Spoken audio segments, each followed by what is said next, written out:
புதுச்சேரி சட்டமன்ற தேர்தலில் தாவேக்காவினர் போட்டியிடக்கூடிய வேட்பாளர்கள் பட்டியலை அறிவிச்சிருக்காங்க. அந்த பட்டியலை பார்க்கும்போது எல்லாருமே நடுங்க வைக்குது. இவங்க கன்ஃபார்ம் பாஜகவோட அண்டர் கிரவுண்ட் டீலிங்கில் இருக்காங்க தான் அப்படின்ற ஒரு விஷயத்த நமக்கு தெளிவுபடுத்துது. நான் வேட்பாளர் லிஸ்ட்டை படிக்கிறேன், உங்களுக்கே அது தெரிய வரும் என்பது தான். சாமிநாதன்றவர் பாஜக முன்னாள் எம்எல்ஏ லாஸ்பேட்டையில் போட்டிடுறாரு. அப்புறம் அசனான்றவர் அதிமுகவுடைய முன்னாள் எம்எல்ஏ காரைக்கால் தெற்குல போட்டிடுறாரு. அப்புறம் சாய் சரவணகுமார் இவர் பாஜகவுடைய முன்னாள் அமைச்சர் திருப்புவனையில் போட்டிடுறாரு.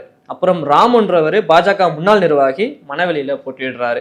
அப்புறம் பிரகாஷ்குமார் சுயேட்சை எம்எல்ஏ, இவர் பாஜக ஆதரவாளர், இவர் முத்தியால்பேட்டையில போட்டிடுறாரு. அப்புறம் அதிமுகவுடைய முன்னாள் எம்எல்ஏ பெரியசாமி நெட்டப்பாக்கம்ல போட்டிடுறாரு. இங்க எல்லாருமே அதிமுக பாஜக, மோஸ்ட் ஆஃப் இதுல பாஜகவை சேர்ந்தவங்களா இருக்கிறாங்க.